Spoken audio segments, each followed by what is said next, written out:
আমার আজকের এই প্রতিবেদন দুনিয়া 10 নম্বরই, তো দিদি 1 নম্বরই, দ্বিতীয় পর্ব। এটা শুরু করার আগে আমি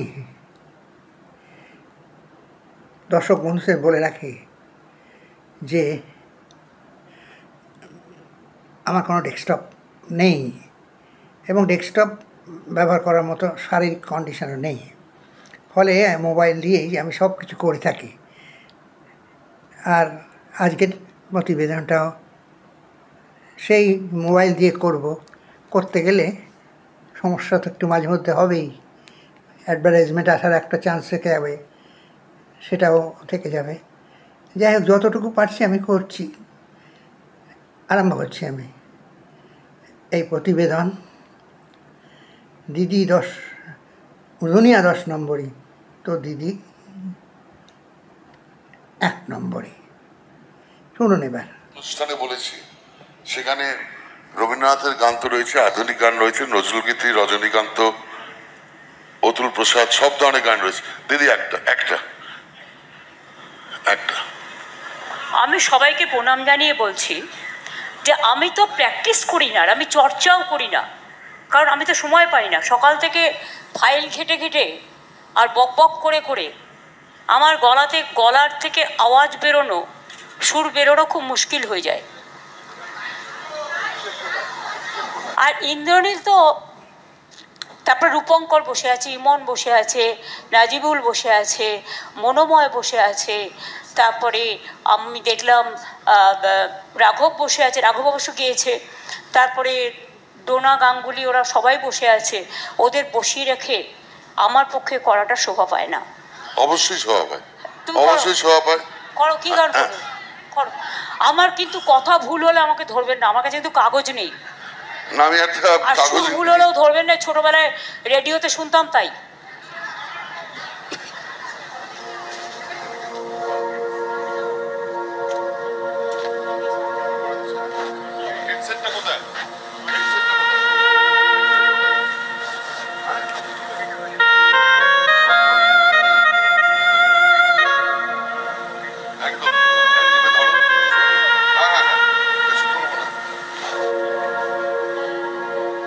নয়ন ভরা জল গো তোমার,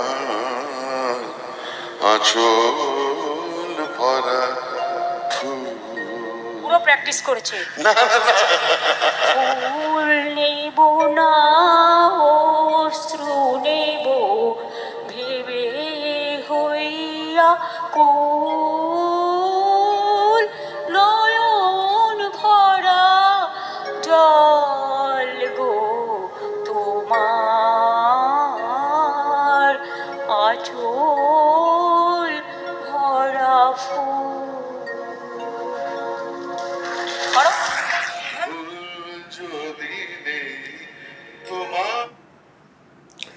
শুনলেন তো আমাদের দিদির গান, আর তার সঙ্গে সম্পূর্ণভাবে সঙ্গত করেছেন গান দিয়ে, গানের গলা দিয়ে ইন্দ্রনীল সেন। দিদি এত কাজের মধ্যেও এই যে গাইলেন গানটা, ভেবে দেখুন তো, জ্যোতিবাবু পারবেন? বুদ্ধবাবু পারতেন? জ্যোতিবাবু পারতেন না, উনি পারেন। ওনার পক্ষে সবই সম্ভব। আর ওনাকে নিয়ে তো আমরা গর্ব করি। উনি তো আমাদের পাড়ার লোক, একেবারে আমরা বাসিন্দা। এই ভবানীপুর অঞ্চলে আমরা সব আছি। এই একটা ঘাট পেরোলেই আর একটা ঘাট পেরোলেই দিদির বাড়ি। তাই দিদির প্রতি শ্রদ্ধা রেখেই আমি আজকে প্রতিবেদন আরম্ভ করছি। এই যে ইন্দ্রনীল সেনকে দেখছেন আপনি, এই ইন্দ্রনীল সেনের গানও আমার খুব ভালো লাগতো একটা সময়। আর দিদিকে সঙ্গে থাকেন, তিনি সঙ্গত করেন বিভিন্নভাবে, সেটা দেখেও আমার খুব ভালো লাগে। অনেকেই তো আছেন যারা এইসব পারেন না, রাষ্ট্রনায়করা যারা। দিদি তো একটা রাষ্ট্রনায়িকাই নিশ্চয়ই, কারণ উনি আমাদের পশ্চিমবঙ্গের মুখ্যমন্ত্রী মহিলা মুখ্যমন্ত্রী, ভাবা যায়? দেখুন দেখি, আপনি ভাবতে পারেন সব কাজের মাঝে ওই যে ফাইল টাইল নিয়ে তার মাঝে তিনি এই ফাংশনগুলো করেন? কে পারবে বলুন দেখে? এই আমাদের কি যোগীবাবু তিনি কি পারবেন? আমাদের মোদিবাবু তিনি কি পারবেন? কেউ পারবেন না। ইনি পারবেন। জ্যোতিবাবু পারেননি, বুদ্ধবাবু পারেননি, কিন্তু ইনি পারবেন। আর এইরকমই লোকজন থাকবে ইন্দ্রনীলের মতো, তারা ওনাকে সঙ্গত দেবেন, সুযোগ দেবেন, সঙ্গত দেবেন। এবং তার সঙ্গে তিনি তো বলে দিলেন এই আমাদের ইন্দ্রনীল সেন যে দিদি কী কী গান জানেন, কীভাবে জানেন, সেসব তো বলেই দিলেন, আমার আর বলার দরকার পড়ে না। তাই এই যে ইন্দ্রনীল সেন, এসব মানুষ কিন্তু এক এক সময় থাকে। যেমন আমাদের দিদির কাছে পেয়েছেন মহানায়ক উপাধি নচিকেতা চক্রবর্তী। তাকে তো একটা সময় আমি সুভাষ চক্রবর্তীর পাশে পাশে দেখতাম, কারণ আমি তো বামপন্থী করি না, তাই সুভাষ চক্রবর্তীর পাশে তাকে দেখতাম এবং করি শুধু না, করতাম এবং করি। তা সেই কবে থেকে, সেই গাইবাছুরির আমল থেকে কংগ্রেস বিরোধী ছিলাম, তারপর থেকে সেই বিরোধী থেকে গেছি। এখন আবার সিপিএম বিরোধীও প্রায় হয়ে গেছি। কেন হয়ে গেছি সে পরে বলবো, অনেক খাতেই বলে ফেলি। বিরোধী না হলেও প্রায় সিপিএমকে বিরোধী হিসেবে মনে করছি এখন আমি। এবং বিরোধী হলে বোধহয় বামপন্থী যে ভাব ধারণা পশ্চিমবঙ্গ থেকে যেটা বিদায় নিতে চলেছে, সেটা সুদৃঢ়ভাবে আবার আসবে, এটা আমি আশা করি। যাই হোক, আবার আমাকে পুলিশে ধরিয়ে দেবে না বাবা, পুলিশ যা করছে, বাপরে বাপ, কখন তুলে নিয়ে যাবে কে জানে। আর কালীঘাট থানা তো আমার পাশেই, ভয় লাগে। একটা কথা বলি, এই ইন্দ্রনীল সেনের মতো মানুষজন কিন্তু সব সময় থাকেন, আর ছিলেনও, বামফ্রন্টের আমলেও ছিলেন কিছু শিল্পী যারা ওইরকম ঘুরঘুর করতেন। এই যে আমাদের তো সামনেই একজন আছেন অরিন্দম শীল, তাকেও তো দেখেছি। তিনি তো আবার পরের দিকে, আগের দিকের কথা বলছি আমি, কারণ আমি তো শিল্প জগতের সঙ্গে যুক্ত ছিলাম একটা সময়। সেগুলো যখন পরে বলবো, উত্তম কুমার সম্পর্কে, সুচিত্রা সেন সম্পর্কে যখন বলবো, এইরকমই চেষ্টা করে। ক্লিপ দিতে পারবো না আমি, জাস্ট বলবো, কিন্তু ক্লিপের সাহায্যে নয়। ওই রকম আমার দুটো মোবাইল নিয়ে করার মত করেই আমি দেখাবো আমার তাদের সঙ্গে অভিনয়ের সিনগুলো, সেই বহু বছর আগে, আমার ছোটোবেলার প্রায় 9-10 বছর আগে। এই যে ইন্দ্রনীল সেন, একে এর গান আমি পছন্দ করি, এর গলাও আমার খুব ভালো লাগতো। কারণ জানেন? একটাই কারণ, উনি শ্যামল মিত্রের গান গাইতেন সেই 70 দশকের পরে, 80 দশকের প্রথম থেকে, যখন শ্যামল মিত্র বয়স হয়ে গেছে অনেক, তিনি শ্যামল মিত্রের সেই গান গাইতেন, সেই রোমান্টিক গান, কী নামে ডেকে বলবো তোমাকে, মন্দ করেছে আমাকে ওই দু চোখে। কী গান ভাবুন তো! সেই শ্যামল মিত্রের গানগুলো উনি গাইতেন রিমেক করে, আর শুনতে আমার ভীষণ ভালো লাগতো। তাই জন্য স্কুল লাইফ থেকে যেমন শ্যামল মিত্রের গান শুনতাম, এবং কলেজে পড়ানোর সময় এসে গান শুনতাম ইন্দ্রনীল সেনের। ইন্দ্রনীল সেন বিশাল কিছু গাইয়ে নয়, এটা আমি স্বীকার করি, কারণ উনি তানসেনও নন, ভীমসেনও নন, কিন্তু সাদাসিধে গলার একজন, সুন্দর গলার একজন গাইয়ে। তাকে আমি শ্রদ্ধা করি, ভালোই লাগে আমার, যদিও আমার থেকে অনেক ছোট, অনেক কম বয়সে। তা এখন এই ইন্দ্রনীল সেনের যে বিভিন্ন জায়গায় যে উনি ঘুরে বেড়াচ্ছেন বিভিন্ন ফাংশানে দিদির সঙ্গে, তার একটাই কারণ, তিনি দিদির অনুগামী তো হতেই হবে, মানে হতে পারেন তিনি, কারণ তিনি কেন, আমিও অনুগামী না হলেও আমি কিন্তু দিদি খুব মানে আমি প্রশংসা করি। কেন জানেন? ওই টেনাসিটির জন্যে। কী ধরনের টেনাসিটি ওনার, চিন্তা করে দেখুন। 34 বছরের বাম রাজত্বকে তিনি জগদ্দলের মতো একটা পাথর, এই একটা জগদ্দলের মতো একটা পাহাড়কে তিনি তুলে ফেলে দিলেন বঙ্গোপসাগরে।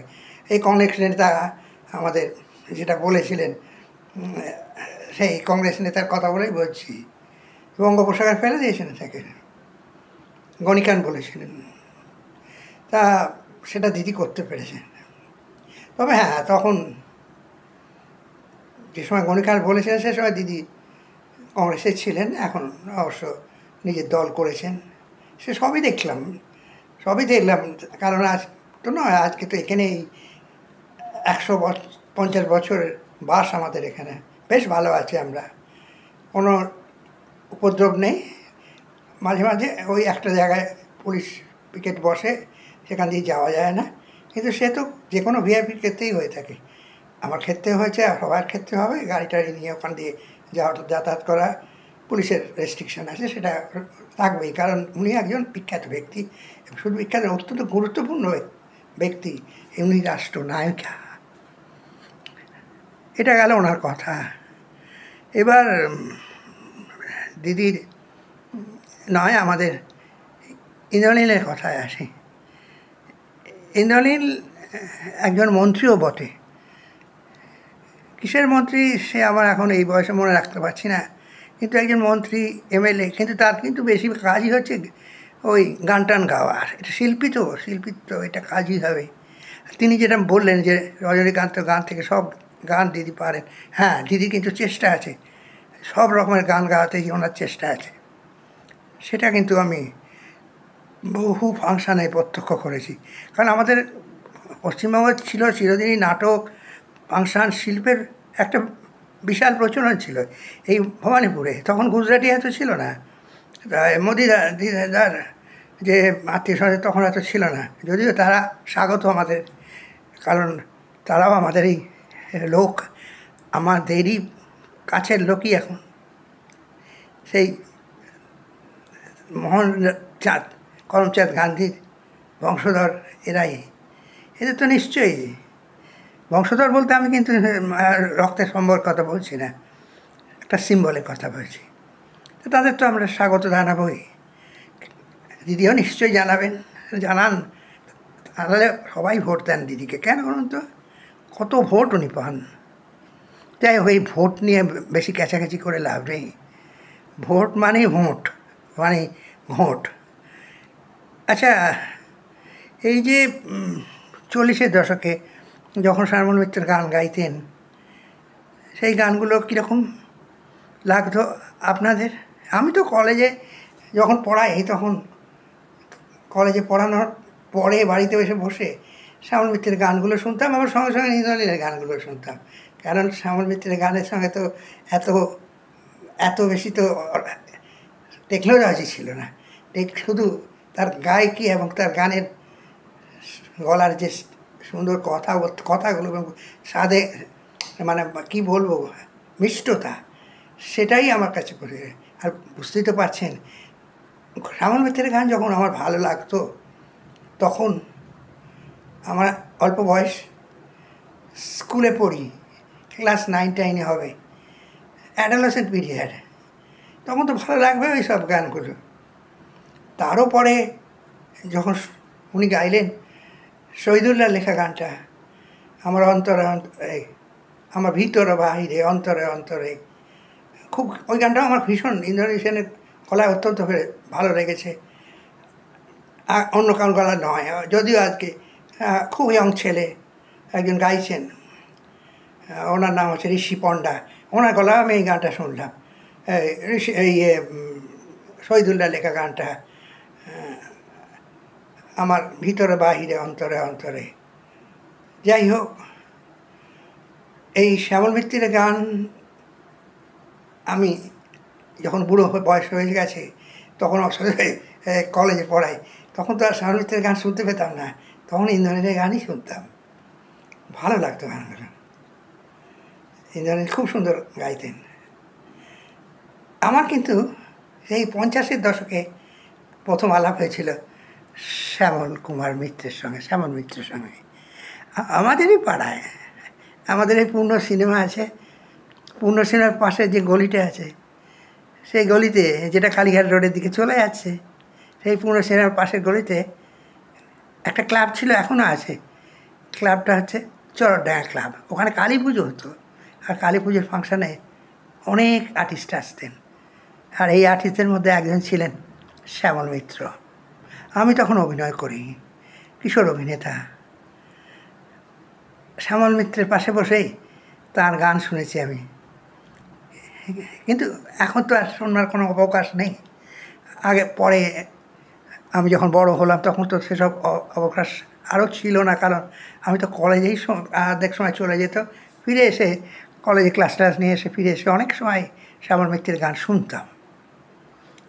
শ্যামল মিত্রের সঙ্গে আলাপ হয়েছিল আমার এই 1954 সালে একটা ফাংশান। এই ফাংশানটাতেই, এই চরডাঙ্গা ক্লাবের ফাংশানেতে আলাপ হয়েছিল।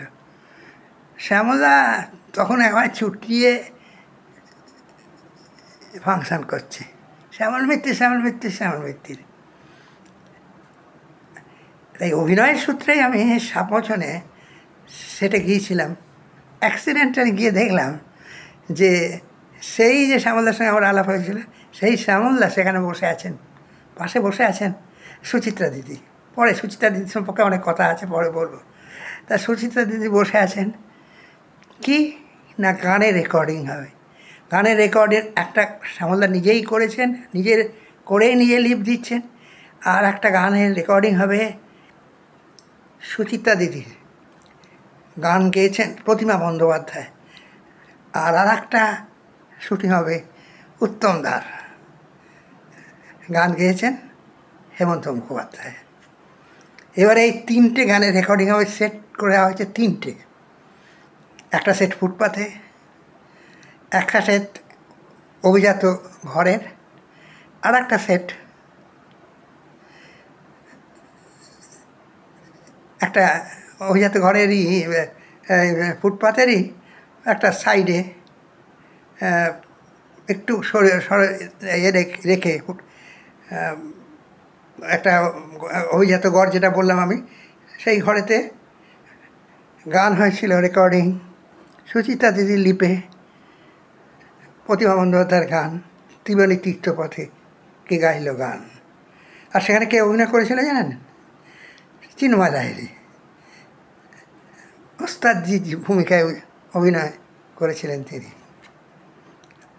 আর শ্যামলদাকে দেখে বললাম, আপনি এখানে এরকম বাউলের বেশে কেন?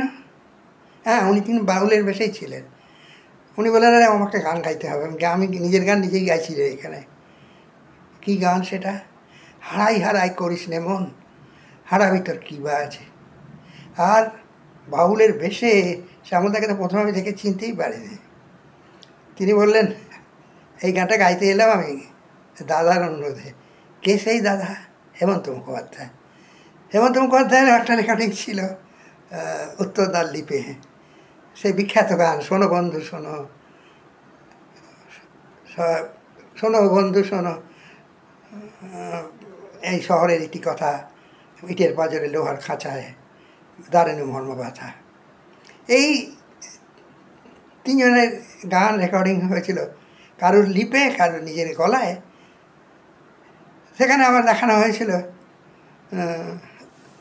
উত্তমদার গাওয়ার পরে অনেক টাকা পড়লো, আর শ্যামলদার টাকা কিছুই পড়ে না, যদিও তিনি অত্যন্ত ভালো গান গেয়েছিলেন বাউল গানটা। কিন্তু শ্যামলদাকে চিন্তা করে দেখুন দেখি, কি উদার মন। তিনি ওই গানটা গাইতে, ওই ছোট্ট রোলে পাঠ করতেও, অভিনয় করতেও চেয়েছিলেন অ্যাকচুয়ালি হেমন্ত মুখোপাধ্যায় এবং সুধীর মুখার্জি পরিচালক, আর তিনিও করেছেন। এ তো শ্যামলদার উদারতা ছাড়া আর কী বলতে পারেন আপনি। পরে অবশ্য শ্যামলদার দেওয়ানেয়াতে উত্তমদাও ফাটিয়ে দিয়েছে এক অভিনয় করে, শ্যামলদার পরিচালনায়, মিউজিক পরিচালনায়। সে তো আরও পরের কথা। আমি যখন করছি তখন শ্যামলদা তো সবাই উঠছে। একবার ফাংশান জমানোর ওস্তাদ ছিলেন তিনি। সে ফাংশান, কি ফাংশান, সব বিশাল লোক হতো তখন সেখানে, প্যান্ডেল বেঁধে একদম। তখন তো এত মাল্টিস্টোরেট ছিল না এই ভবানীপুরে, প্যান্ডেল বেঁধে হতো। হর্স পার্কে হতো, আমাদের হর্স পার্ক মানে আমার স্কুলের পাশে, সাউথ সোহান স্কুল ওই পাশে, ওখানে উত্তমদাও পড়েছেন, তরুণদাও পড়েছেন। পরে বলবো সব কথা, আরও গল্প তো পরে থাকবেই। তা সেই সেখানে খুব ফাংশান হতো, নাটক হতো, মাটির ঘর, দুই পুরুষ, তারাশঙ্করের নাটকগুলো হতো, সহচরদের নাটক তো হতোই। সেগুলো তো অভিনয়ের সুযোগ পেলে আমি করতাম। সে যাই হোক, সেই শ্যামলদার গান শুনতাম আমি 80-র দশকে ইন্দ্রনীলের গলায়। আমি জানি ইন্দ্রনীল তানসেন নয়, ভীমসেন নয়, একটা সাদামাটা গলার গায়ক, কিন্তু বড় মিষ্টি গলা ছিল। আর গান গাইতেন গান আমি বলেই দিচ্ছি, আমার ফেভারিট শ্যামলদার গানগুলো গাইতেন। সেই সেদিনের শোনা পড়া সন্ধ্যা, সেই গানটা কি সুন্দর গান বলুন তো। তাই গান বাজনা নিয়ে কথা বলেই আজকে দিন কেটে গেল। কিন্তু এবারে আসি আমি দিদির কথায়। দিদি এত কাজের মধ্যে এইভাবে গান গায় কী করে সম্ভব হয় এটা? একটা তো মানে স্ট্যামিনা, নাহলে 19 বছর উনি যুদ্ধ করেছেন, এবং যুদ্ধ করে সিপিএমকে সরিয়ে দিয়ে বামপন্থী ভাবধারাকে বাঁচিয়ে রেখেছেন। শূন্য হয়েছে বটে, কিন্তু এখনও ভেতরে কিন্তু দুকপুক করছে ছাইচাপা আগুন। খুব সাবধান কিন্তু দিদি, খুব সাবধান ছাইচাপা আগুনেরা। কখন কী হয়ে যায় খুব বলা মুশকিল কিন্তু। কারণ দেখুন, এই যে বামফ্রন্ট সরকার, এ তো নিজেই জানতো না যে তার পায়ের তলার মাটি নেই। আমরা বললেও বিশ্বাস করতো না। তখনকার সব নেতারা সব বিশ্বাস করবে না কেন? আজকে আপনাকে বলছি চাটুকরের কথা, এদেরও তো চাটুকর কম ছিল না। এই তো ইন্দ্রনীল যেমন আপনার পাশাপাশি ঘুরতো, চিন্ময় চট্টোপাধ্যায় রবীন্দ্রসঙ্গীতের লোক, সেও তো পার্টি করতো, করে ল্যাং মারত, ল্যাং মেরেছিল অ্যাকচুয়ালি আমাদের জর্জ বিশ্বাসকে। দাদা বলতো জর্জ দা, যার গানের জন্যে, রবীন্দ্রসঙ্গীত শোনার জন্যে ইউনিভার্সিটিতে, কলেজে সবাই উন্মুখ হয়ে থাকতো কখন জর্জদা গান গাইবে। জর্জদা বলতে আমি বলেছি দেবব্রত বিশ্বাসের কথা। চিন্তা করে দেখুন তো, সেই ঋত্বিকদা যে ওনার শেষ জীবনের ছায়াছবি যুক্তিতক্ক গপ্পে তাঁর গেদে যে গানটা গাওয়ালেন, শাইল মিত্রের দিকে বিষয়ে করে রবীন্দ্রনাথের গানটা, সেই গানটা কি গাইলেন তিনি দেখুন তো। সেই গানটা এখন আমি হাত পা কাঁপে গান শুনলে। সেটা তো একটা হৃদয় থেকে উঠে আসা গান। সেই জর্জ বিশ্বাসকেও কিন্তু ল্যাং মারা হয়েছিল। আর বাদ্যযন্ত্রের যুদ্ধসঙ্গীত লিখে গেছেন তিনি তার ইয়েতে, সেগুলো পড়েছি আমি। অনেক বিরোধিতার মধ্যে দিয়েও তিনি উঠে এসেছেন। এই জর্জ বিশ্বাসের সঙ্গে আমার আলাপ হয়েছিল গোর্কি সদনে। এই গোর্কি সদনে হেমাঙ্গদার কাছে গিয়েছিলাম আমি কিছু চিঠিপত্র আনতে, আমাদের গোয়েঙ্কা কলেজের অ্যানুয়াল ফাংশানে যাতে সব শিল্পীরা আসে, তারা যাতে আসে অল্প পয়সা আমাদের এই অ্যানুয়াল সোশ্যালে 1963 সালে কথা আমি বলছি। এই অ্যানুয়াল সোশ্যালে সেই গান সেটা আমি চেয়েছিলাম, এবং আমার বন্ধুরাও চেয়েছিল যে গান গাইতে। কিন্তু জর্জদার কাছে যখন গেলাম, উনি তো হাঁপানি রবি, খুবই কষ্ট পেতেন হাঁপানিতে। তা উনি কিন্তু বলেন যে আমি গাইব না রে, আমি গান কোথায় জানি, আমি তো গাইতে পারি না রবীন্দ্রসঙ্গীত। এইরকমই অভিমান তার হয়েছিল, তিনি নাকি ভুল গাইতেন। এসব কারা করেছে কে করে সব জানি, কিন্তু এই কেচ্চাগুলো বলতে চাই না আমি। কিন্তু এই ল্যাং মারামারিটা কিন্তু শিল্পী জগতে ছিল তখন। আর সেই ল্যাং মেরেছিলেন সবই একটু নিচু স্তরের মানুষজন। এটা অবশ্যই জানবেন যে রাজনীতি করে আর শিল্পী যারা এক হতে পারে না। রাজনীতিতে থাকবে, অ্যাক্টিভিস্ট হিসেবে থাকবে, আর সে শিল্পী হিসেবে থাকবে। সমৃদ্ধদা তার ইন্টারভিউ হিসেবে একটা সময় বলেছেন যে আমি অ্যাক্টিভিস্ট হতে চাই না, আমি শিল্পী হতে চেয়েছি। ঠিক তাই, শিল্পী হতে হবে, অ্যাক্টিভিস্ট নয়। কিন্তু তার রাজনৈতিক মতামত তো থাকবেই। সৌমিত্রদারও ছিল, উত্তমদারও ছিল। উত্তমদা যে একদমই কংগ্রেস ছিলেন এটা নয়, তিনি শিল্পী ছিলেন। আর তার সম্পর্কে অনেক অনেক আমার কথা বলার আছে। একটা সময় তার সঙ্গে আমি ছিলাম অনেক দিন, ছেড়ে দিয়েছিলাম অভিনয় কলেজে থাকা পর্যন্ত। যখন ৭২ সালে আমি কলেজে জয়েন করি মেদিনীপুরে, তার সঙ্গে আমার কম দেখাশোনা হতো। কিন্তু ভবানীপুরে যখন আসতেন তখন ওই গিরিশ মুখার্জি রোডের দিক দিয়ে পদ্মপুকুরে যেতে গেলে ওদিক দিয়ে উত্তমদা গাড়ি নিয়ে তখন যেতে, দেখা হতো, দাঁড়াতেন, দাঁড়াতে বলতেন গাড়িতে, চোখে গলস দিয়ে। তখন তো উত্তম কুমার হয়ে গেছেন না, তখন তো আর অরুণ কুমার চট্টোপাধ্যায় ছিলেন না, যাকে আমি দেখেছিলাম আমার বাড়ির সামনের বাইরে 9/2, আমার না বাড়ি নাম্বার 9/1, 9/2 বলরাম বোস ঘাট রোডে বাইরে ঘরে, আমার বাড়ি উল্টো দিকে। তখন তিনি আসতেন, তরুণদাও আসতেন এই বাড়িতে বৈশাখী ক্লাবের ফাংশান উপলক্ষে, রিহার্সাল উপলক্ষে। ওখান থেকেই যশনদাও আসতেন ওই ঘরে। যশনদার একটা নাটক তৈরি হতো 2 মহল, সেটা করতে যশনদা অবশ্য একটু জুনিয়র উত্তমদার থেকে ছিলেন, কিন্তু তিনিও আসতেন। এবং নাটকের জগতে তো যশনদাকেও সবাই চেনে, আর এদের তো চিনবেই, উত্তম কুমারী ও মহানায়ক। তা সেই নচিকেতা নাকি মহানায়ক হয়েছে, আমি জানি না কীভাবে বলেন। গান খুবই ভালো গান, সে তো আমি সুভাষ চক্রবর্তী প্রতিটি ক্ষেত্রে দেখতাম যে সুভাষ চক্রবর্তীর পেছনে উনি ঘুরতেন। অতএব গান উনি সত্যি খুবই ভালো গান, গানের কথাগুলোও খুব ভালো। কিন্তু এখন তিনি দিদির সঙ্গে আছেন, ভালো আছেন। তাঁর যদি থাকতে হয়, তোমরা তার ব্যক্তিগত মতামত থাকবে, সেটা থাকতেই পারে, সেটা কেন কোনো অন্যায় কিছু নয়, উনি অনুগমী হতেই পারেন। তবে ওই অরিন্দম শীলের মতো নয়, জট করে খেলাম আর মাংস খেলাম, খেয়ে ছবি তুললাম গরুর মাংস খেয়ে, এই ধরনের অ্যাক্টিভিটিস হওয়ার আমি কোনো কারণ দেখি না। মন্দাকান্ত সেন যেটা বলেছেন সেটাই ঠিক, যে এইসবগুলো করে কোনো কাজ হয় না। আপনার যদি একটা মনে থাকে, আমি যেমন মনে করি হিন্দু মুসলিম এক হতে এক গ্রন্থে এক বৃন্তে 2টি ফুল যেটা বলে গেছেন, সে সত্যি তাই। কারণ আমি যখন মাসিকেল্লা অভিনয় করেছিলাম তখন কিন্তু ওই সেটা ছিল তিতুমুরের আখ্যান, মানে তিতুমুরকে প্রেক্ষাপটে রেখে এই মাসিকেল্লা ছবিটা হয়েছিল। সেটা অবশ্য এখন আর দেখতে পাবেন না। আবার আমার ছবি অনেক দেখতে পাবেন আপনি আপনারা পরে।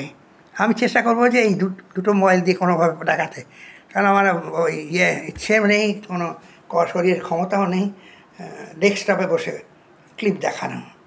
কিন্তু ওই মোবাইলে ক্লিপ দেখিয়ে আমি দেখিয়ে দেবো যে উত্তমদার সঙ্গে কীভাবে অভিনয় করেছি, রবীন মজুমদারের সঙ্গে কীভাবে অভিনয় করেছি, ছবি বিশ্বাসের সঙ্গে কীভাবে অভিনয় করেছি, সেটা দেখিয়ে দেবো আমি।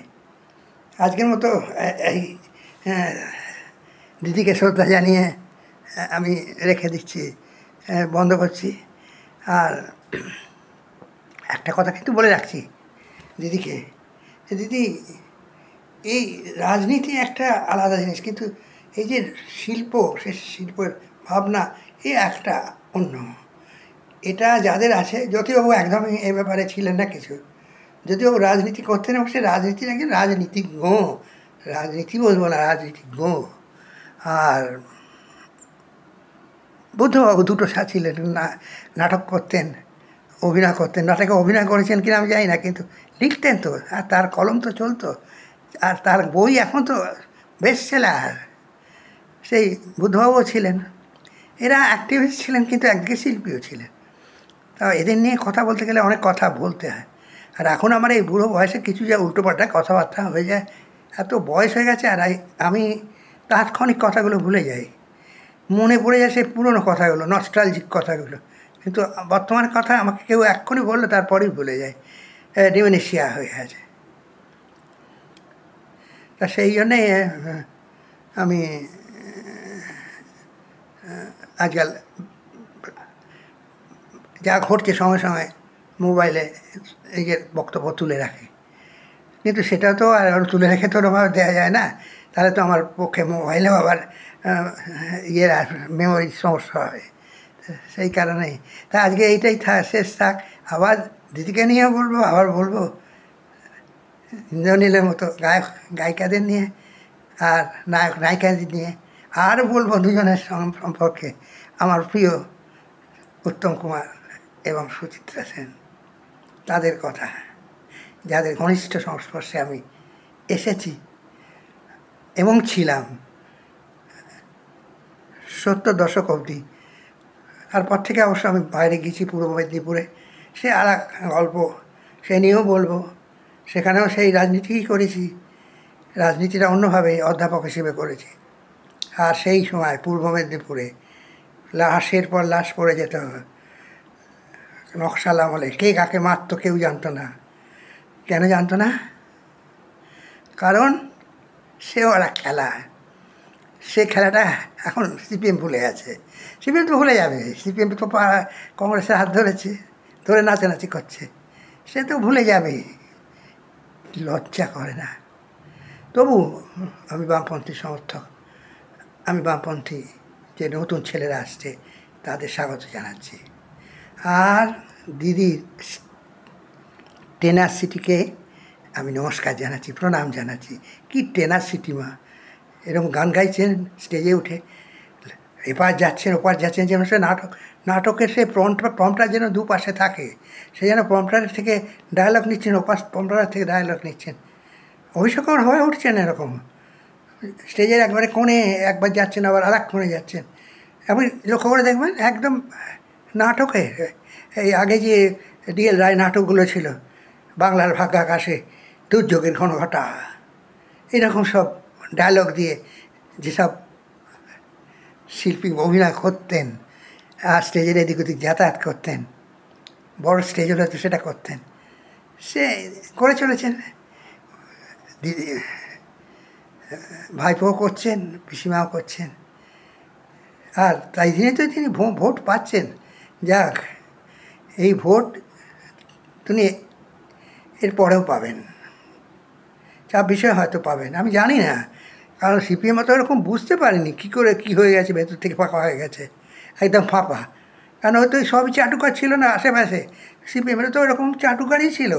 এরা এই চটি চাটা বলছে, সেদিন চটি চাটা না হয়তো, তখন হয়তো কোলাপুরি চর আমরা চটি ছিল, মানে হয় চটি চোরা নয়, সে চটি চাটা সেখানেও ছিল, প্রচুর চটি চাটা ছিল, সেগুলো ভেঙে গেছে। ভেঙে গিয়ে এখন তারা কেউ কলেজ সার্ভিস কমিশনের চেয়ারম্যান, কেউ অমুকের ভাইস চ্যান্সেলার, অমুক ইউনিভার্সিটির ভাইস চ্যান্সেলার, তমুকের সেই চটি চাটারা এখন এখানে আছে, দিদির সঙ্গে আছে, দিদিরা চটি চাটছে তারা, দিদির চটি তো হাওয়াই চটি, তারা সব আবার সেই সময় কোলাপুরি চটি চাটতো।